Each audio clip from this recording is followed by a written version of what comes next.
집값 오를 것 같다 이런 식의 이제 보고서를 두텁게 써가지고 금융시장에 내니까 뭐 이렇게 물어보죠. 애널리스트 몇 년 했냐? 너 뭐 지분 사봤니? 뭐 약간 이제 그런 질문들 저한테 그런 질문 되게 많이 하고 가격이 2년째 하락하고 있으니까 관성적으로 올해도 빠질 것이다 이런 생각을 했던 분들이 되게 많았었는데 최상욱 위원이 이제 상승론을 얘기하다가 작년에 큰 이슈가 됐어요. 최상욱이 변절, 뭐 예를 들면 그런 식의 표현이 된 거죠.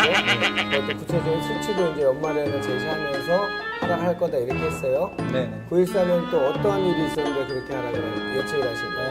한 6년 전에 4일 부동산 대책 보는 것처럼 정말 대놓고 부양하겠다 약간 이런 느낌처럼 지금은 대놓고 규제하겠다라는 그런 느낌을 아주 강하게 받아가지고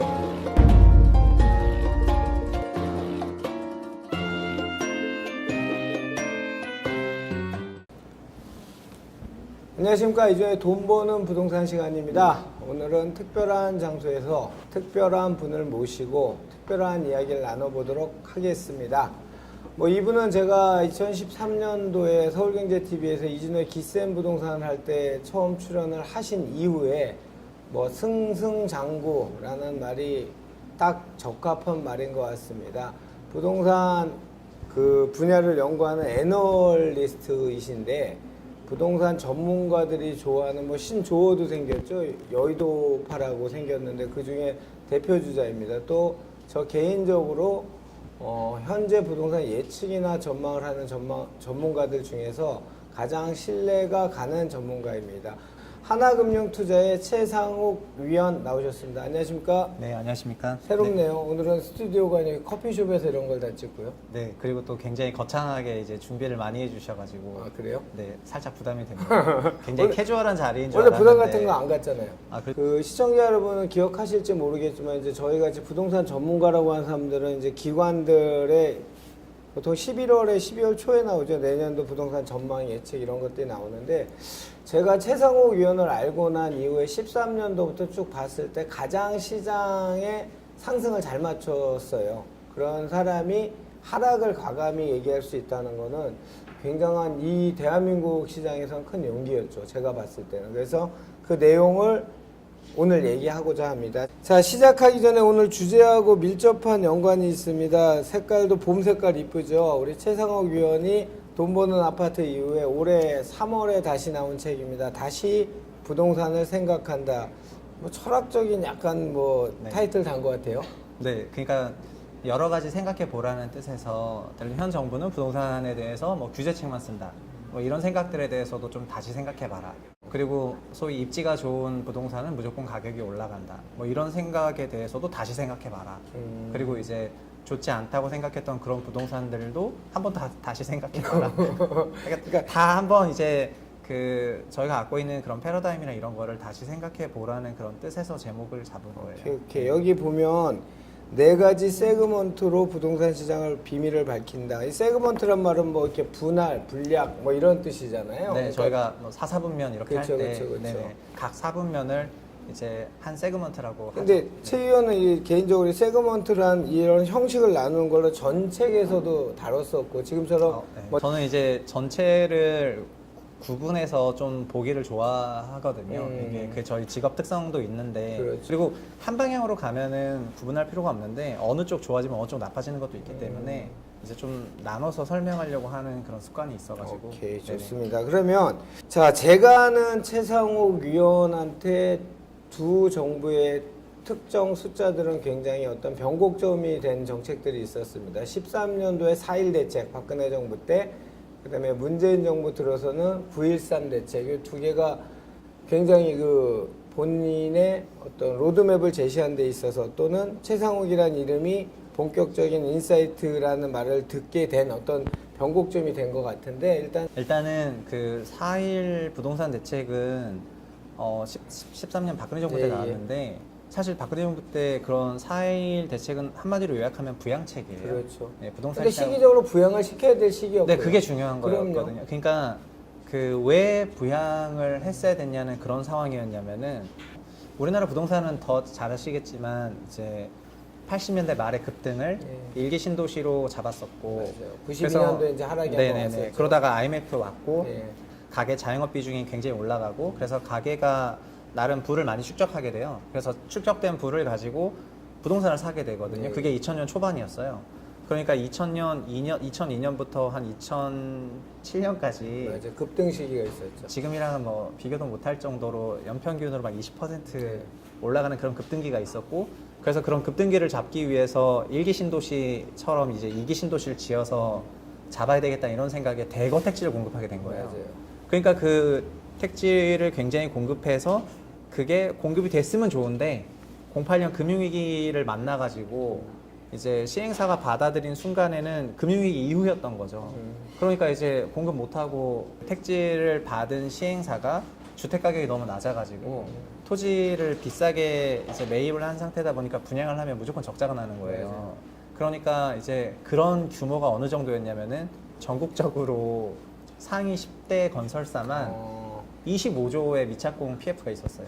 미착공 PF. 네, 그러니까 미착공 PF는 엄밀히 말하면 토지비인데 토지비만 25조 미착공이라는 거는 사놓고 시행을 못한 네, 거잖아요. 그게 분양가로 환산하면은 한 60조 넘는 거예요. 그렇죠, 그렇죠. 그러면은 거기서 한 30% 손실 나면은 20조 까지는 거고, 그러면 이제 그 임팩이 굉장히 큰 거거든요. 네, 그래서 4.1 부동산 대책은 부양책인데 크게 대책이 3개인데 하나는 신도시 더 이상 짓지 않겠다. 맞아요. 이거를 약간 선언적으로 말한 거고요. 택조법 폐지한다 그랬는데 그러니까 땅이 폐지가 안 너무 됐죠. 많고 미착공 PF가 많아서 주택 공급할 그런 땅들이 넘치는데 맞아요. 신도시 더 지정한다는 건 말이 안 되기 때문에 신도시 더 이상 안 하겠다고 얘기한 거고요. 두 번째는 MB 정부 때 보금자리 대책이라는 게 있었는데 예. 그 보금자리 대책은 민간 분양 아파트랑 경합하는 건데 예. 땅이 너무 많고 민간이 분양해야 될 아파트가 너무 많은데 그 민간이 분양해야 될 아파트보다 더 싼 공공 분양 아파트가 있으면 요 미착 PF가 해결이 안 되기 때문에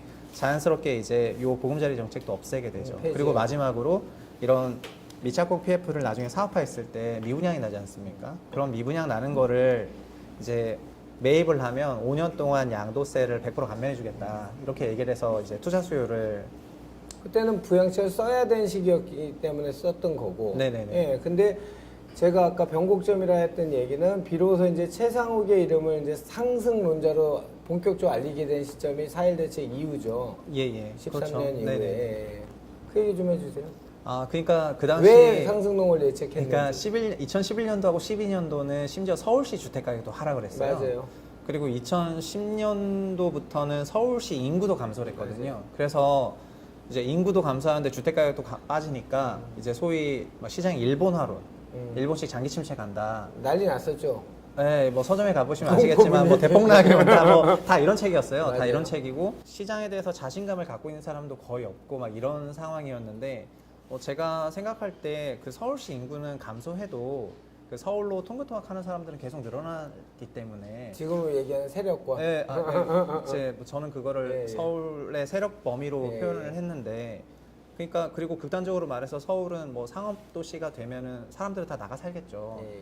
그러니까 이제 인구 감소하는 게 집값 하락은 아니라고 봤고 저는 공급이 너무 많았고 경기도 2011년 12년 안 좋았기 때문에 당연히 하락을 한 건데 13년에는 우리나라 경기가 반등을 했어요. 그게 좀 중요했고 그 다음에 엄청난 부양책들이 여러 가지가 나왔기 맞아요. 때문에 제가 느끼기에는 이 정도 부양책과 이 정도 경기 반등이면은 가계 구매력은 살아있고 그러니까 상승할 거라고 전망을 하게 되죠. 그래서 제가 당시에 과감하게. 네, 그래서 집값 오를 것 같다 이런 식의 이제 보고서를 두텁게 써가지고 맞아요. 기억나요. 금융시장에 내니까 사람들이 이제 뭐 이렇게 물어보죠. 애널리스트 몇 년 했냐 뭐 이런 거 이제 틀렸다는 그리고, 전제로.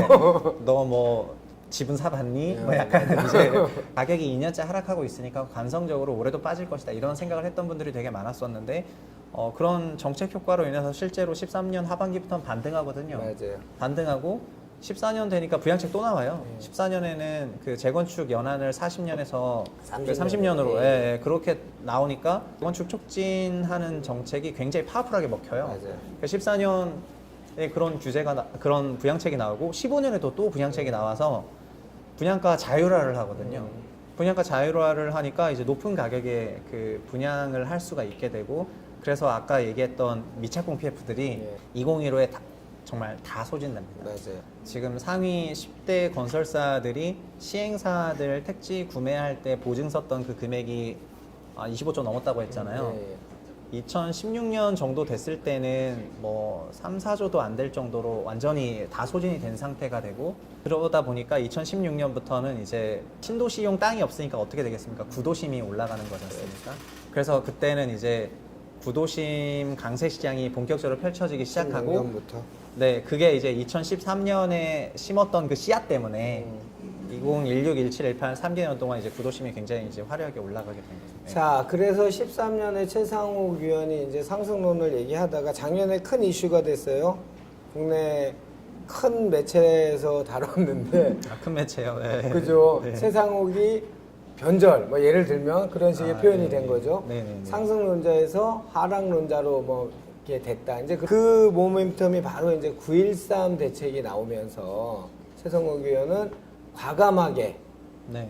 본인의 생각과 지략으로 이제 하락을 할 거다. 그것도 구체적인 수치도 이제 연말에는 제시하면서 하락할 거다 이렇게 했어요. 네네. 9.13엔 또 어떤 일이 있었는데 그렇게 예측을 하신 거예요? 일단 그 구도심이 다시 과열이 됐지 않습니까? 그렇죠. 2016년, 17년, 18년까지 구도심이 과열이 되니까 이제 지금 정부가 들어와서 맨 처음에 한 게 이제 바로 규제책을 냈거든요. 대출 규제부터 시작해서 대출. 계속 그냥 청약 조정 지역이라는 새로운 이제 지역도 만들고 규제책을 계속 냈는데, 규제 10번 정도 낼 때까지 시장이 안 잡힙니다. 그렇죠. 시장이 안 잡혔는데 9.13을 딱 내게 되니까 저는 어떤 느낌이었냐면은 한 6년 전에 4.1 부동산 대책 보는 것처럼 아 정말 대놓고 부양하겠다 약간 이런 느낌처럼 지금은 아 대놓고 규제하겠다라는 그런 느낌을 아주 강하게 받아가지고 아 이거 9.13 대책 좀 분석해 본 다음에 느꼈던 생각이 이게 시장이 전체 다가 아니고 고가 부동산들은 완전 조정을 받겠다.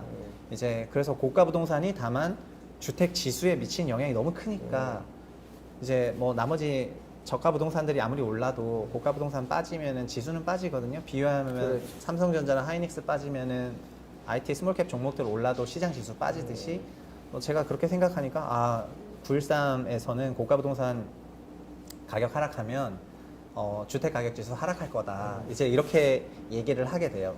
그래서 이제 당시에는 입지가 좋고 소형 고가 주택들이 소위 굉장히 막 천정부지로 올라가던 때여가지고 제가 9월 달 말에 가격 하락한다고 얘기를 하니까 이제 다 뭐 또 비웃었죠. 그러니까 저는 그런 느낌이었어요. 2013년에도 제가 앞으로 집값 오를 것 같다고 얘기했을 때 많은 사람들이 저를 비웃었어요.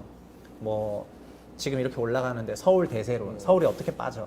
이제 6년 전만 하더라도 서울은 인구 일본 20년을 따라간다는 게 대세였는데 이제 6년 정도 지나니까 서울 대세론이고 서울 무조건 상승하는 거예요. 그러니까 이제 어떻게 하락하냐? 뭐 이런 저한테 엄청나게 그런 게 많았는데 제가 아니 이게 대책 뜯어보면은 냉정하게 봤을 때 고가 부동산이 설령 10억 원이 더 올라도 차포 떼면은 세후 수익률이 빵원이다. 그래서 차포는 네, 이제 네. 세금에 관련된 네, 거죠? 그 세금 이런 거 그렇죠. 떼면 빵원인데 나라면 그거 절대 안 살 것 같다 신규로. 그래서 이제 그런 내용을 분석해서 이제 시장에 처음 얘기를 한 걸 말씀하신 큰 매체. 지금은 유튜브가 제일 큰 매체입니다. 그렇죠. 네. 지면 일간지에서 네, 나왔죠. 그런 내용을 실으면서 제가 이제 갑자기 변절자가 돼가지고. 변절은 아니고 이제 네. 정확한 용기죠, 용기.